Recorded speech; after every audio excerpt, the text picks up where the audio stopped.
Shalom, everybody. And we just did judicial reform and then Iran, some very serious and heavy issues. And now it's time to talk about something maybe a little bit lighter, but at the same time no less impactful for the Jewish future, and that's Aliyah and the return of the Jewish people to the land of Israel.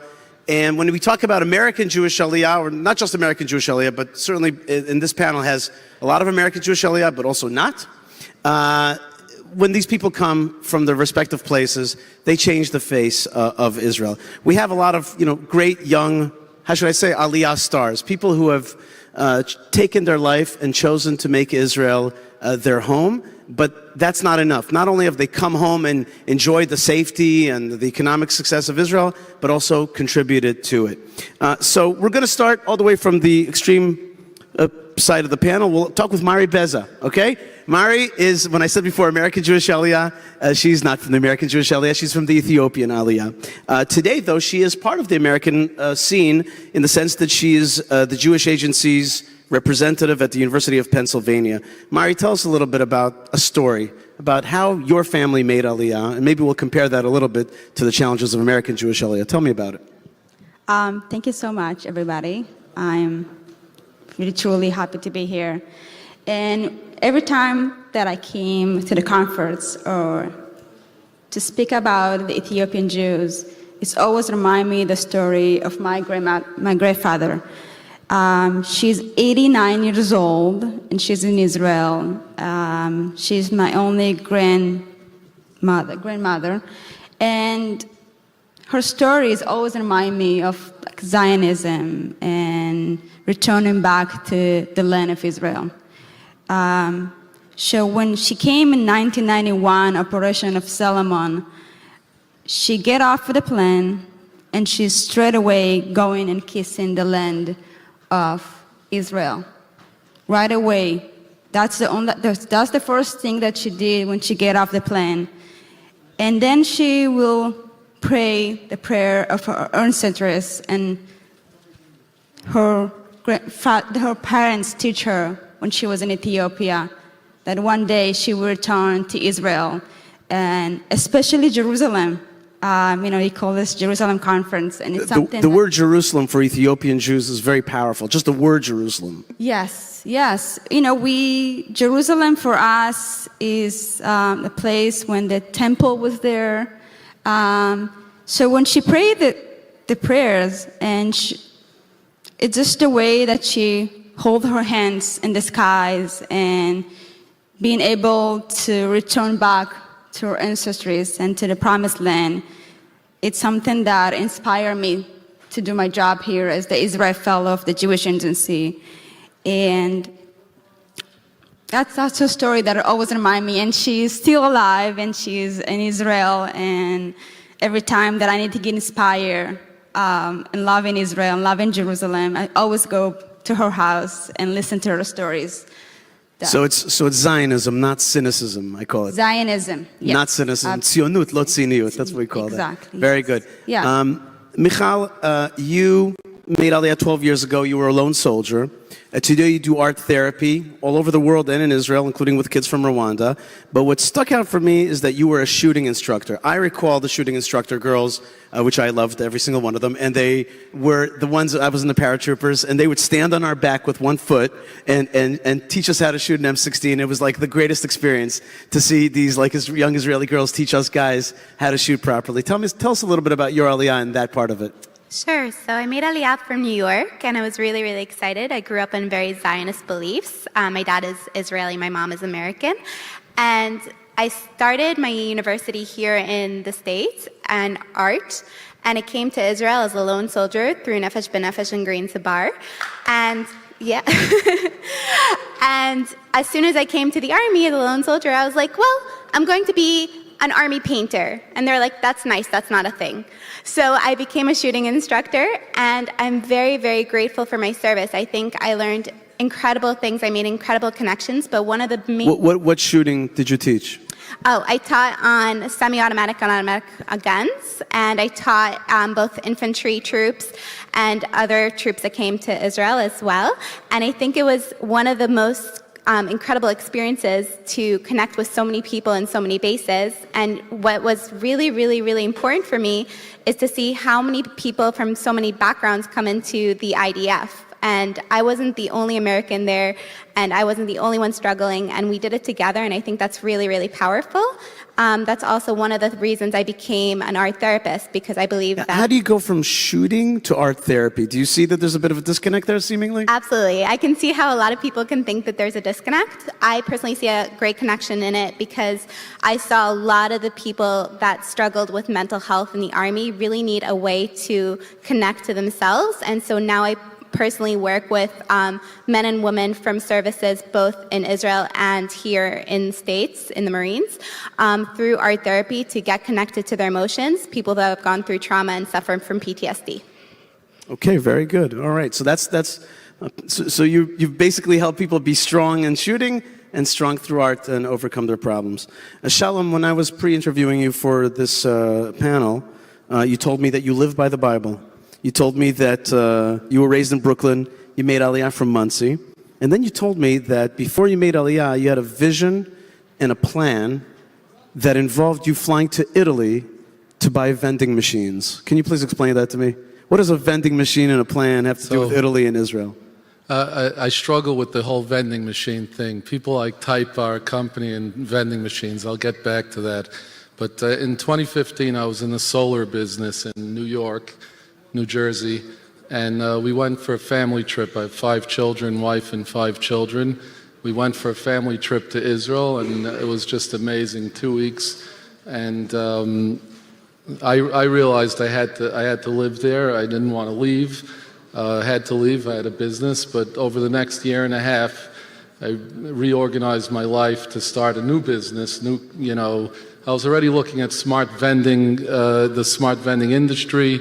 I was sort of the tail end of the solar for my, career, and decided to move to Israel, pursue that. It was, and that's really the point. You got to go with a plan. And when I got there, I was very determined, and pretty much right away, I had meetings within the first couple of days of being there. Within 2 months, I was already on a plane with my wife to Italy to make a deal with a supplier for equipment, what you're calling vending machines. It's equipment of a larger system, but my father, who's in the audience here and who's helped me for the past 6 years since I moved there, my American agent, let's say, he flew to Israel to watch my kids while we and my wife took a plane. I remember they didn't even want to put our beds together. There was, it's a little balagan moving to a penthouse. We had a big container from New York. I had a big house that we filled up, and they finished unloading after midnight. We had a plane at 6 in the morning. They didn't want to build the beds, and we were leaving. So it was crazy, but that's what it's been for the past 6 years. Very quickly, I had customers. We've built, automation for theft and solving other problems for retailers. And we now have some of the biggest retailers in Israel, our customers, Asherad, Shufersal, and it's just been a wild ride. Amazing, amazing. So you're bringing that can-do attitude with a plan, but still you say that on the one hand there's a plan, on the other hand it's crazy, right? It doesn't always flow by plan. It's a crazy plan. Yeah, it's God's plan. Yeah. Dr. Jason Cohen, on the one hand, serves as a chief medical officer for Stella Israel. He has treatments that help PTSD victims, not through psychology, but through actual physiological blockers of the reactions to PTSD.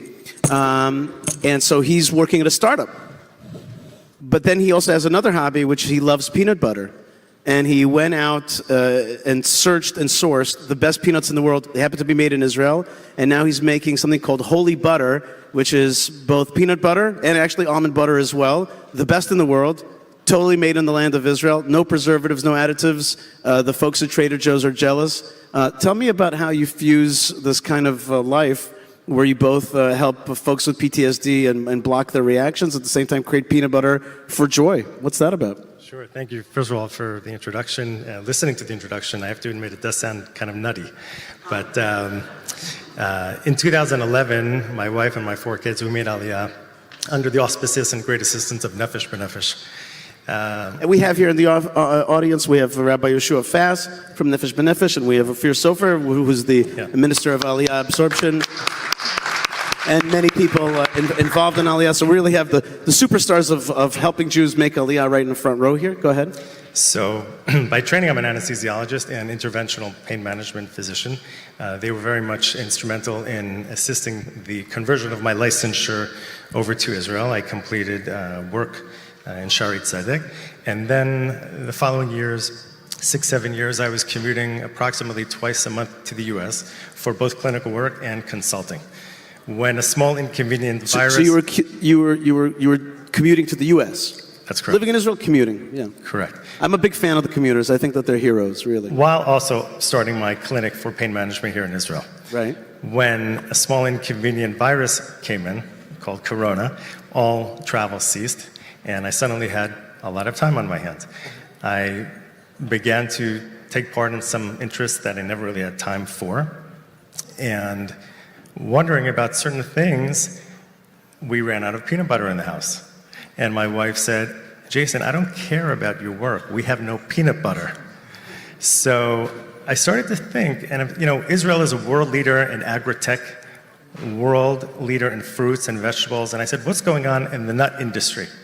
So after meeting with the world importers of Israel, I realized much was coming out of China.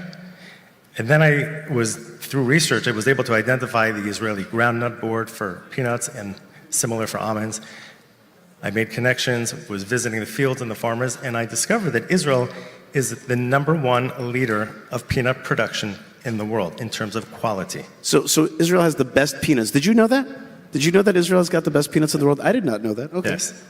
So that is really what launched my interest in keeping and utilizing the world's best peanuts grown right here in Israel. We're the only company now in Israel from start to finish that manufactures pure nut butter. All right. Do Ethiopians like peanut butter at all? We get introduced to this when we went to Israel, and it's my favorite. Peanut butter and jelly. That's something that I will definitely having. All right, but this is a different kind of peanut butter. All right. So listen, we have about 2.5 minutes left, and I wanted to ask all of you. You guys are all obviously leaders in your world, in your field. You're bringing your success to Israel. You're bringing your inspiration out. Let's talk for a second. Give me the highs and the lows. That's what I want to ask you. Give me the high and the low. What is the successful thing? What is your positive advice? And what is the stay away from? Here's the rock bottom. Here's where I fall in Israel. What do you think? I feel like sometimes I hear it from teenagers and young people, Ethiopian Israelis, that complain about police brutality. We are brothers and sisters. We are Jews, but just because of color of our skin doesn't mean that we should treat differently. And I think that the governments and people in Israel are supposed to do so much for police brutality and see us as we're Jews, but we also have to be able not to identify as criminals just because of our color of our skin. That is a very low and a very powerful thing that you're saying. What about a high?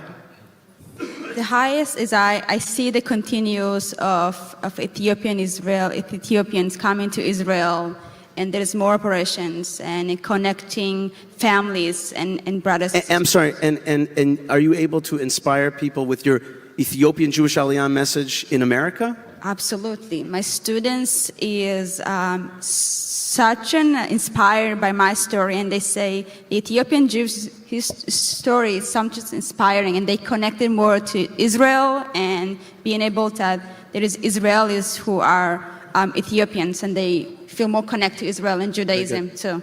Absolutely. Very good. Okay, Michal, quickly, highs and lows. Sure. So I think my high would be that coming from New York, I always looked at New York as sort of the land of possibility. But coming to Israel and opening up my own business and being able to touch people through my studio, my art studio, Tel Aviv Art Studio, I think it's one of the most incredible things I could possibly do. I think that people are really, really there to sense community and help lift you. And I think definitely Israel, people really want to be there for you. And I think that's incredible in terms of Aliyah. And a low, I think, is, although there's a lot of political divide, I think that ultimately and from what I understand in Israel, there's a message that people want to come together and help each other. That what? People want to come together and help each other. So that's not exactly a low. I like that. Okay, It's a good. Your nice low is low. a high. Okay. So they want to help each other. Good. That's true. That's true. Okay. So first, I Shalom. want to agree strongly with Michal. I find that very many people in Israel want to help, and when they see someone that has a dream and a plan, they want to get behind it because that's the land of dreams, and a lot of people have done it already. So nobody's mocking it. Nobody's saying, "Oh, dreams." It's so strongly agree with that. The high for me, I'm just so happy to be there. I drive a convertible Mini Cooper with the top down because I just want to breathe the air, and it's where I feel like I'm fulfilling my purpose. I'm fully aligned. I'm a happy man there. I'm not happy anywhere else. In terms of the low, for me, it's all about state of mind and attitude. And obviously, there's setbacks. You know, to make Aliyah, it takes a lot of determination. It's an achievement, and there are setbacks. We could talk all day, but you can't dwell on it because if you dwell on it, you're not going to accomplish. Gotcha. Okay. Very good. Don't dwell on the negative. Dr. Cohen. Likewise, I would say there really are no lows living in Israel. There are bumps and hurdles that we all experience on a day-to-day basis. If I had to choose one, I would say the imported commercial peanut butter. Stay away from it. The high, of course, as a physician entering into the world of food, agriculture, I would say just the tremendous support and respect. Yeah. All right, folks. There you have it. People who have chosen to make their life in the land of Israel. Obviously, people who would have been successful in other places. And I think that this is, after the other two panels that we heard about the rupture of Israeli society and the nuclear danger, you see that the hope is still there, the tikva is still there. Thank you very much. May we continue to make Aliyah.